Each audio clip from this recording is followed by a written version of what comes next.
Magazine TV, con la conducción de Daniela San.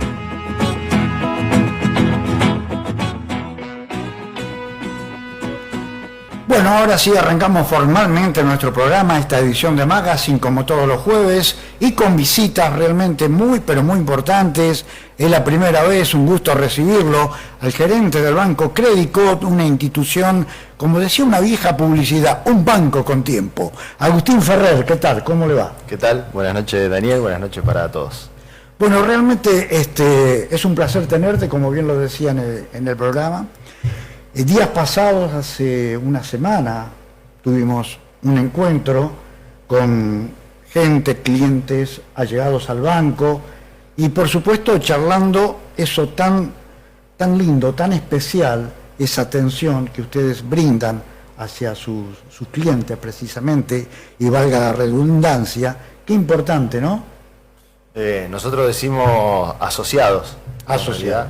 Es hoy en día el único banco cooperativo que hay en el país, y si bien es cierto que es algo que el banco tiene de sus inicios, en definitiva esa forma de dirección de nuestra entidad conjunta entre los que somos empleados, en mi caso me toca coordinar todo el equipo de trabajo de Venado Tuerto, pero también con los dirigentes que son los propios socios, en un esquema de dirección conjunta que tenemos y que, bueno, recién te contaba fuera de aire, me escapé un ratito de la reunión de comisión de asociados en donde, bueno, se están definiendo, están trabajando las comisiones, están haciendo un poco ese trabajo que nosotros decimos de participación plena y pertinente de los propios socios en la dirección de la cooperativa, en donde cada uno en el ámbito apropiado, en cada una de las secretarías, toma las decisiones de lo que tiene que ver con el banco. Y ya desde hace algunos años a esta parte, en donde vimos que por supuesto el sistema financiero ha tomado lógicas, por otro lado, determinaciones producto de la tecnología y de la menor cantidad de gente que asiste hoy a las sucursales, que se profundizó desde la pandemia hacia adelante, pero que en realidad ya venía dándose un proceso de cambios referido a eso. Nosotros vimos y detectamos a través, insisto, de lo que los mismos asociados nos comentaban, de que hay una necesidad de que ese proceso tecnológico que se viene y que ya llegó, digamos, y que es parte de lo que hay que hacer. Y que se queda para quedarse, llegó para quedarse, y que cada vez es más dinámico y mucho más rápido, y que sería imposible hoy pensar una actividad financiera sin tecnología, pero que también hay un sector que necesita que ese cambio sea acompañado. Hay algunas personas, algunas empresas que verdaderamente tienen la suficiencia para poder adaptarse mucho más rápido a esas transformaciones, a esos cambios, y que por lo tanto necesitan que ese proceso de incremento de la tecnología y la agilización de muchas operaciones sea el correcto y sea exactamente igual al de otras entidades financieras para poder operar. Pero también hay otro sector de la población de igual importancia para nosotros, porque todos son asociados, la empresa más grande y el jubilado son socios de la cooperativa, también necesitan que ese proceso se acompañe. Y entonces hemos determinado un modelo integral de gestión, le llamamos nosotros, en donde se atiendan esas dos partes. El presidente del banco dijo en la asamblea de la ONU, que fue hace poquito, que fue invitado como orador en la parte de cooperativas, estamos implementando un modelo de tecnología y parrilla.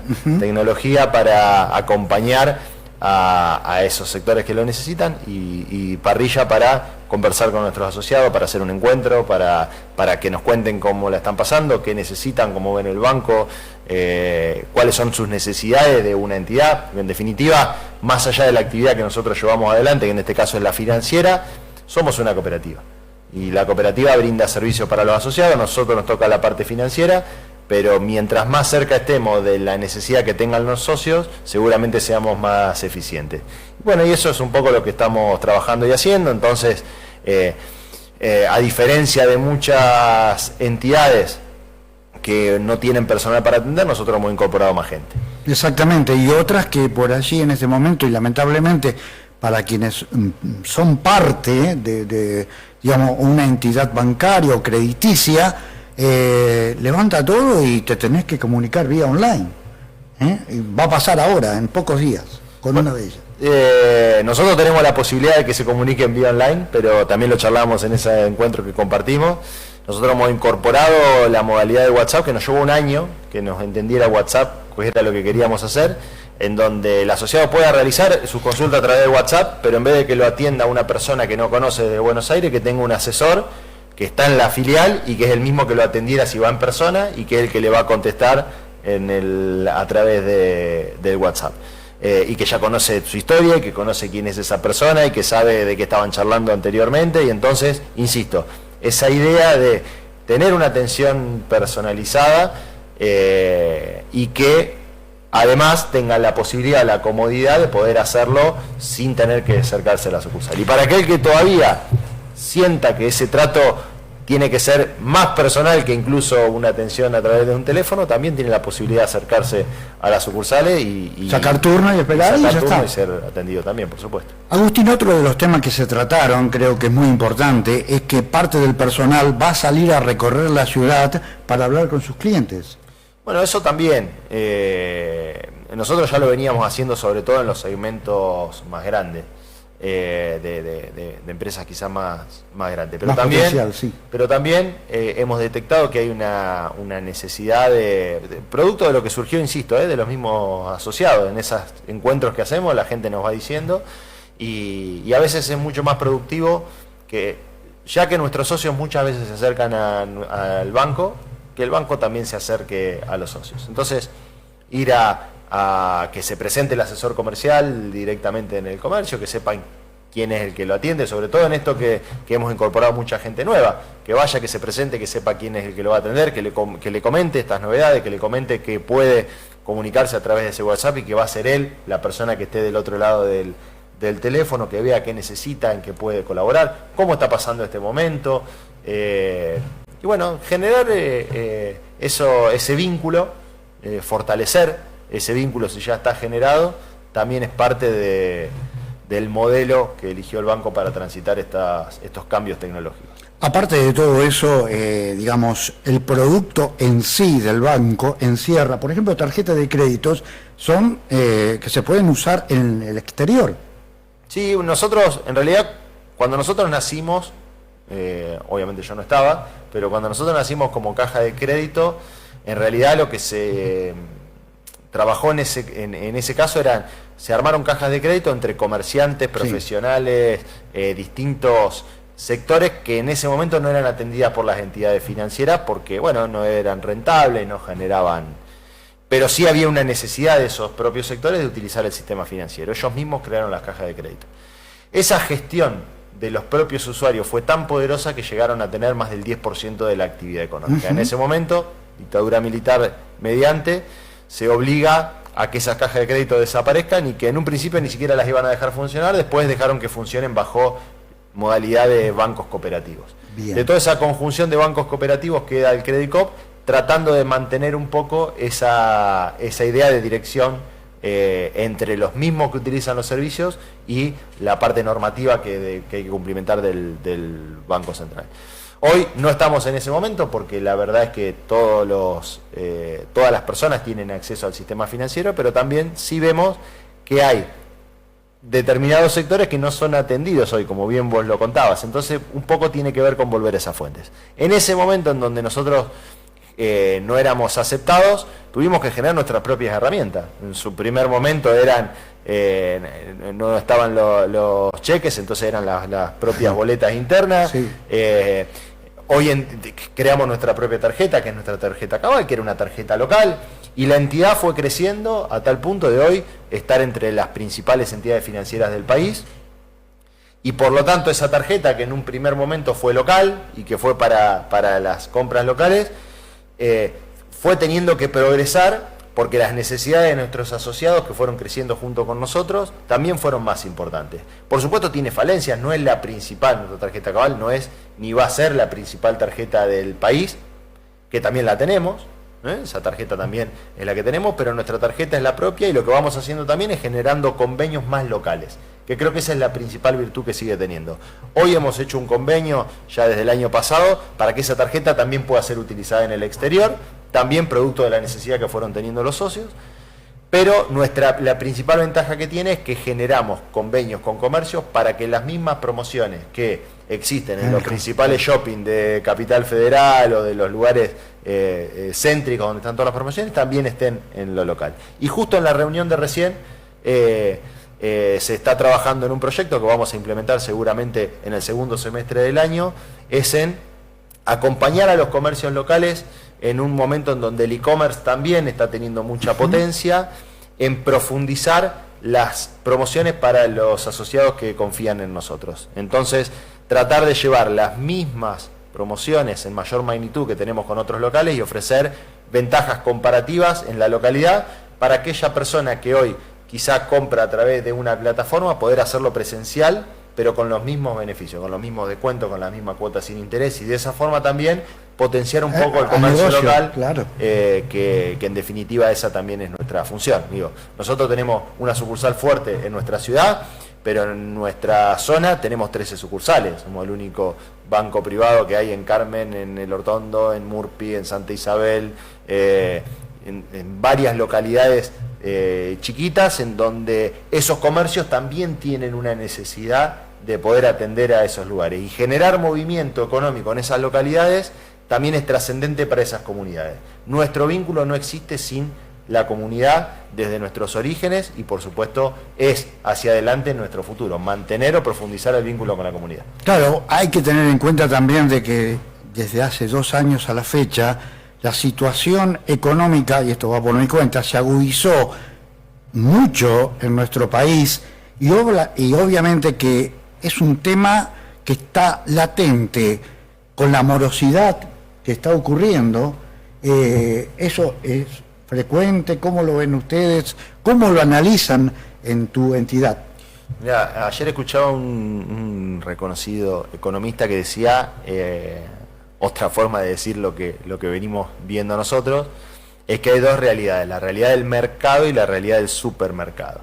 Entonces, él manifestaba cómo hay una euforia en determinados sectores macroeconómicos tendientes quizá a las economías cordilleranas, a lo que tiene que ver con bienvenida la actividad extractiva o aquella generación de riqueza que necesita el país a través de el litio, el gas, la generación de energía, el sector agropecuario, etcétera, etcétera.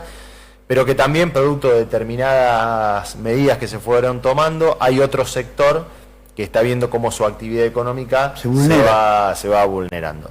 Dentro de esa actividad está lo que tiene que ver con la industria manufacturera, lo que tiene que ver con el comercio, lo que tiene que ver con la industria, lo que tiene que ver con la construcción. Y esos sectores, casualmente, son aquellos sectores que mayor empleo generan, y en donde, cuando te alejas de esos economías de enclave o de esos sectores que se han visto beneficiados, atrás de todos esos sectores hay trabajadores, hay laburantes, hay familias que están viviendo una situación compleja. Más allá de opiniones, hay datos que lo reflejan constantemente en todos los informes que el propio gobierno lo da, y basta también con salir un poco a la calle y consultarlo. Más allá de después, cada uno puede tener una diferente opinión de cuál es el motivo, de por qué, que en eso no nos vamos a meter porque no es el fin de la charla, pero sí uno ve que esa es una realidad. Por lo tanto, si nosotros decimos que hay menores puestos de trabajo y a su vez vemos cómo el salario disponible o la capacidad de consumo que tienen las familias se ha ido depreciando, tanto en el sector público como en el sector privado, claramente eso genera menor consumo y, por otro lado, aumento de la morosidad.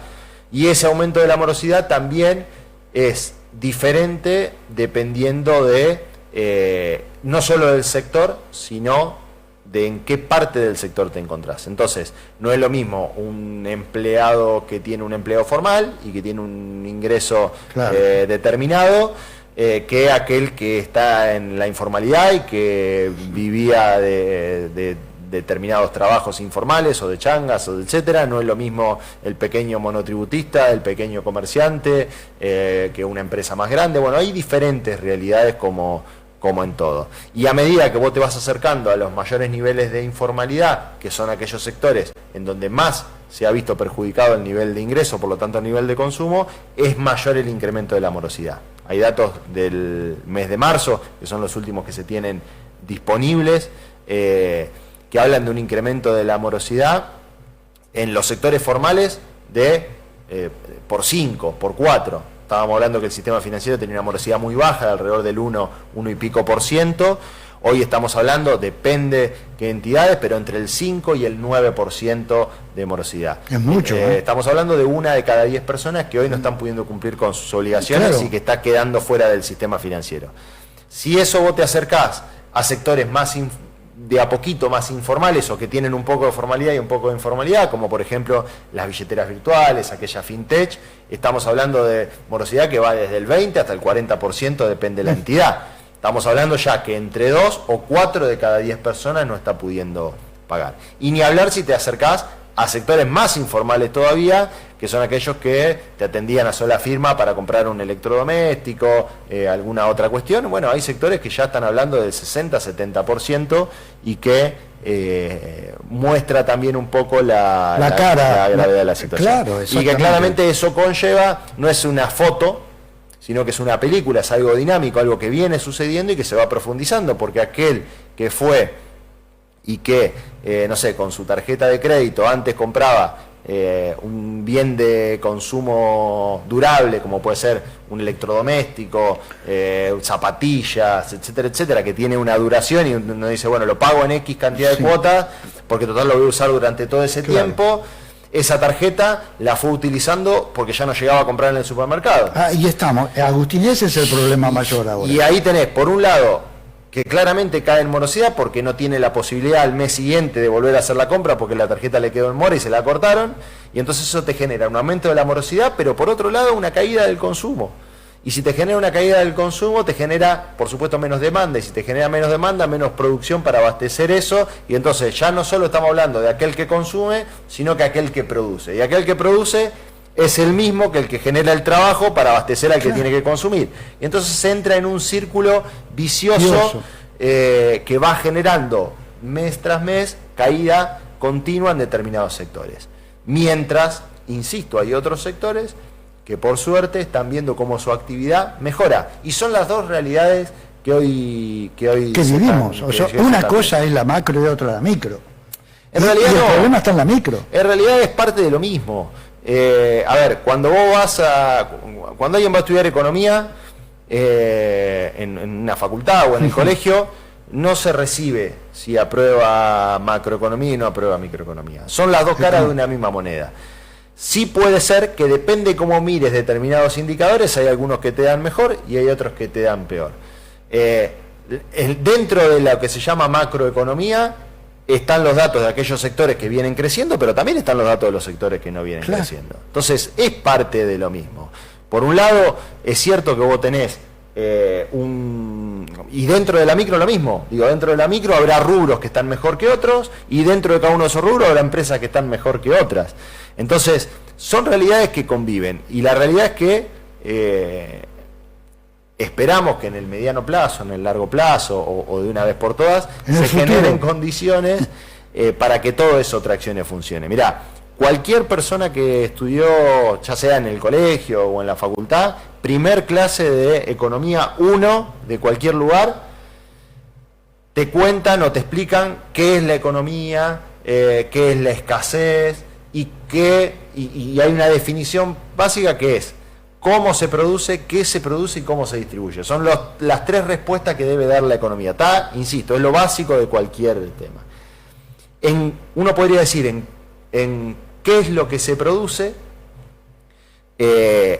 ahí podría uno estar más orientado a los números generales de la macroeconomía y uno podría decir, bueno, a ver, el dato me da bien, o me da más o menos, o me da mal, cuánto está creciendo la actividad económica. Hay meses que la actividad crece más, hay meses que está estable, hay veces que crece menos.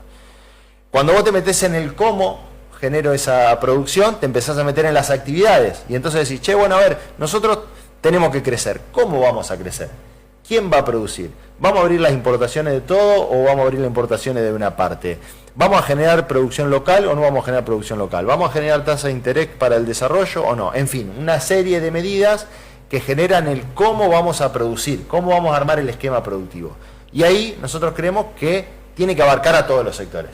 Nos sirve que algunos para que sea duradero, que nos sirve que unos pequeños sectores de repente crezcan un montón y otros, como tampoco sucede a la inversa, no funcionaría la industria del comercio si no funciona el agro. No Es que funcionaría. depende de eso. Ya pasó en otros momentos en donde los sectores del consumo masivo tenían un buen momento y venían creciendo, pero los sectores que generan grandes inversiones o los sectores de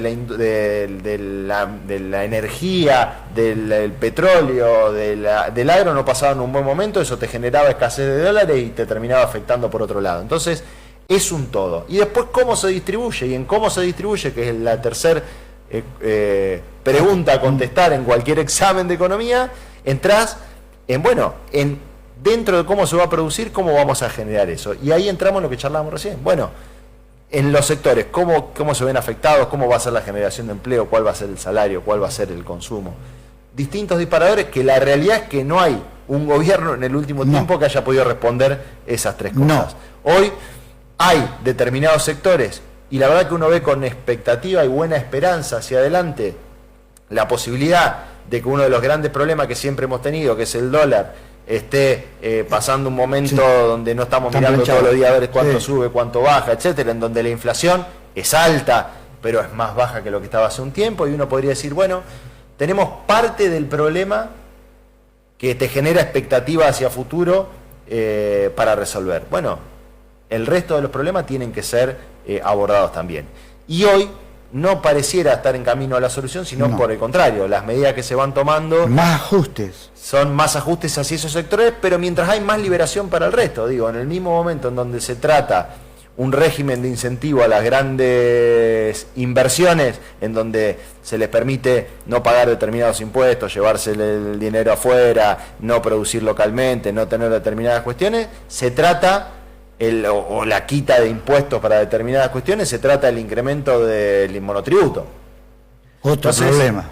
O el incremento de subsidio a la zona fría, en donde que todo se puede discutir, pero la realidad de lo que termina pasando con eso es que aquel sector que antes pagaba 60, 70, 80 mil pesos de electricidad, no hablamos de los subsidios mal dados, digo, no hablo específicamente de eso, hoy esa plata antes la gastaba en el supermercado, en comprar pilchen, en salir a comer afuera, hoy lo tiene destinado a eso. Eso te va generando una actividad económica que es dispar, que hoy es dispar. Y por supuesto eso afecta a la actividad financiera también. La cirugía se hizo de una manera, aberrante por decirlo, porque tendría que haber sido también precisamente la palabra, cirugía, ver lo que está mal, corregir paulatinamente, pero no este corte así tan transversal que produce este problema tan grande y que no sé cuál es la solución futura. Yo, en mi forma personal, pienso que un cambio, y se tiene que dar, no sé si un cambio de gobierno concretamente. Mira, creo esto también es personal, fuera de lo que tiene que ver con el banco, pero yo creo que hay que volver a los conceptos y a las discusiones de fondo. En definitiva, creo que, salvo honrosas o no honrosas excepciones, en general todos queremos más o menos lo mismo. Y a veces discutimos más de gobiernos o de personas que de cuestiones que, si aplicamos la lógica, sería normal. Nosotros pasamos a discutir de regulaciones extremas en todos los sectores a que de repente la palabra desregulaciones de todo nos parezca algo brillante. Y creo que nadie en su vida personal vive en los extremos. Yo lo charlaba el otro día, no me cuento una confidencia, pero lo charlaba con mi dentista. Y digo, mirá, estaría tan mal si yo te digo que de repente mañana el gobierno municipal toma la decisión de que solamente va a haber 3 dentistas en la ciudad de Venado Tuerto, y quien defina quiénes van a ser los 3 dentistas va a ser la municipalidad.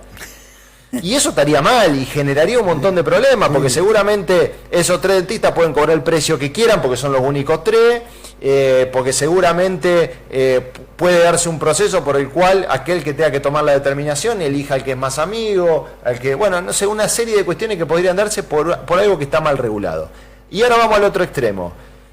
miren, a partir de mañana no hace falta tener matrícula para ser dentista. Así como cualquiera puede poner un kiosco, cualquiera puede ser dentista. Entonces de mañana aparece uno y dice, mira, yo hice un curso por inteligencia artificial y yo te arreglo la muela y te cobro mucho menos que el otro. Y saltarían todos los dentistas y decir, maestro, yo estudié 6 años para esto, pago una matrícula, tomo las medidas de seguridad, tengo firmado... Bueno, es lo ilógico total. Entonces, estamos diciendo, y si yo te llevo a ese punto, o al punto de decirte, mirá, que cada uno elija si va a la escuela o no va a la escuela, que si yo te llevo a esos extremos, entendemos y decimos, che, no está bien la regulación extrema, ni está bien eso, porque la realidad es que tenemos que vivir en un equilibrio.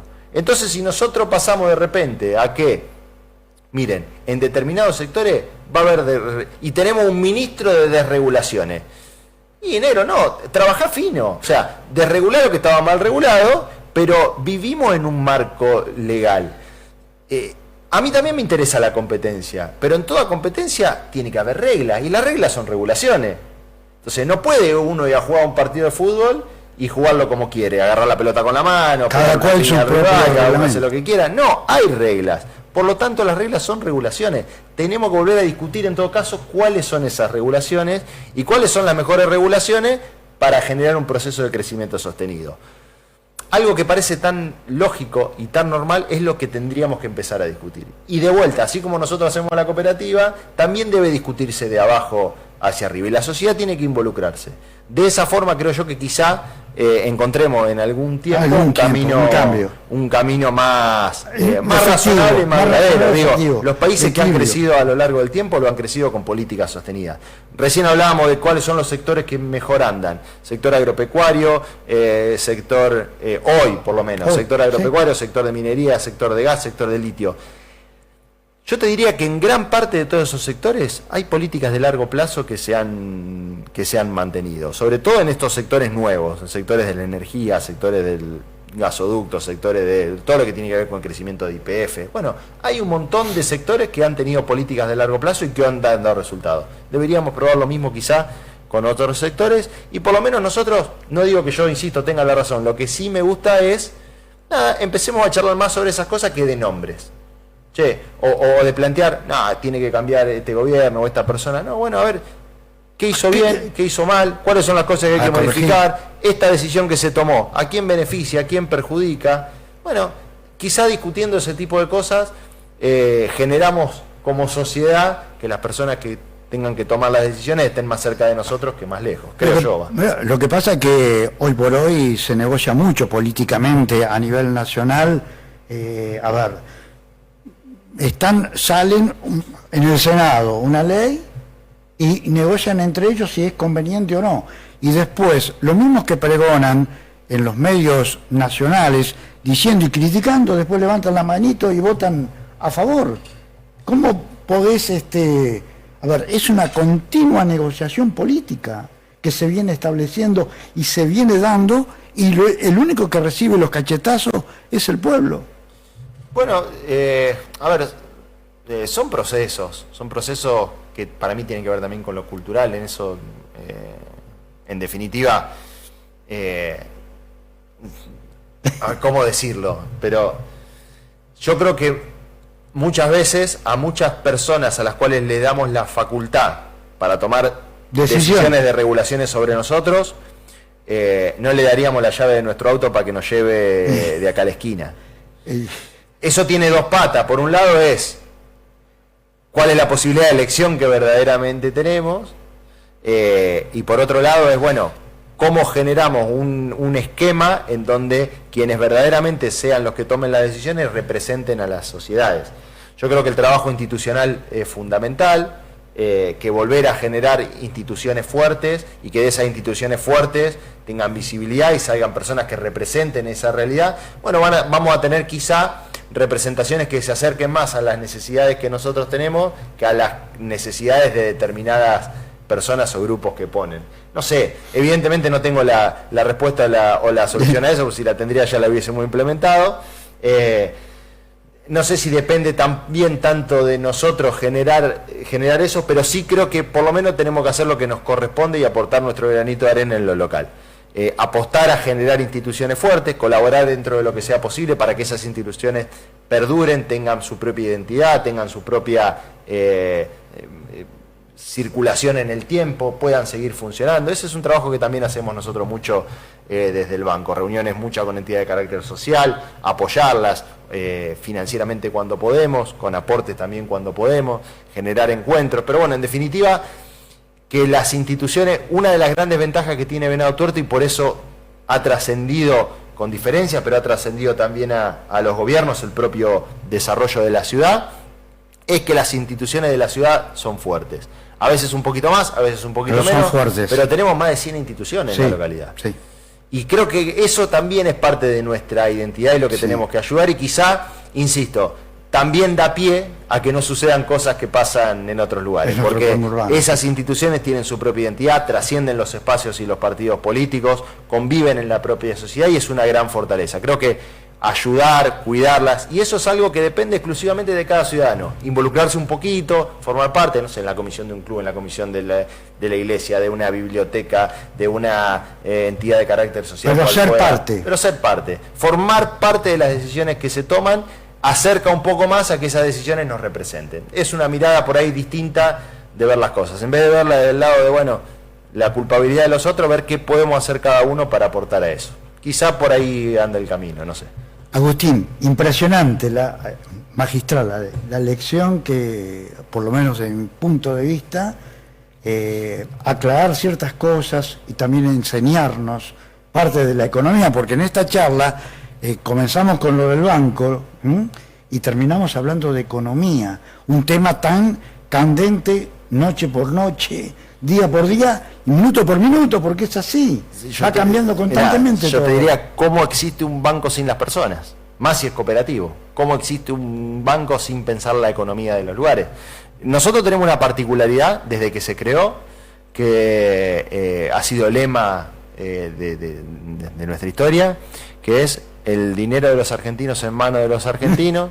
Producto de eso es que trabajamos con empresas de capitales nacionales, no trabajamos con empresas, no porque esté mal, ni porque no las querramos, ni mucho menos, bienvenidos sean, si aportan al desarrollo de nuestra comunidad, pero con esta idea de que desarrollemos nuestras propias comunidades. Entonces, si nuestra identidad está dada por desarrollar nuestras comunidades, ¿de qué forma no podríamos involucrarnos en la economía o en el desarrollo de las instituciones del lugar? No existiríamos. Si a los comercios no le va bien, y al banco difícilmente le vaya bien. Si a las empresas no le va bien, difícilmente nos vaya bien. Si la industria no produce, difícilmente nos vaya bien. Si las personas no pueden tener una vida digna, no pueden tener la posibilidad de comprarse una casa, de cambiar el auto, de cambiar la heladera, de utilizar la tarjeta, de comprar en el supermercado, y nosotros no tenemos mucha razón de ser. Si las instituciones no se fortalecen y se fortalece la comunidad, el banco es cada vez más chiquito. Si la comunidad es más grande, el banco cada vez es más grande. Así que es parte de nuestra identidad y lo que tenemos que hacer, aportar al desarrollo con lo que podemos. Genial, Agustín. Gracias por la invitación. No, un placer recibirte y poder charlar contigo y, bueno, saber muy profundamente cómo es parte de este sistema, ¿no?, que nos involucra a todos los argentinos. Gracias por estar. Gracias, Daniel. Bien, Agustín Ferrer, gerente del Banco Credicop de nuestra ciudad a través de Magazine TV. Nos vamos a la pausa y ya volvemos.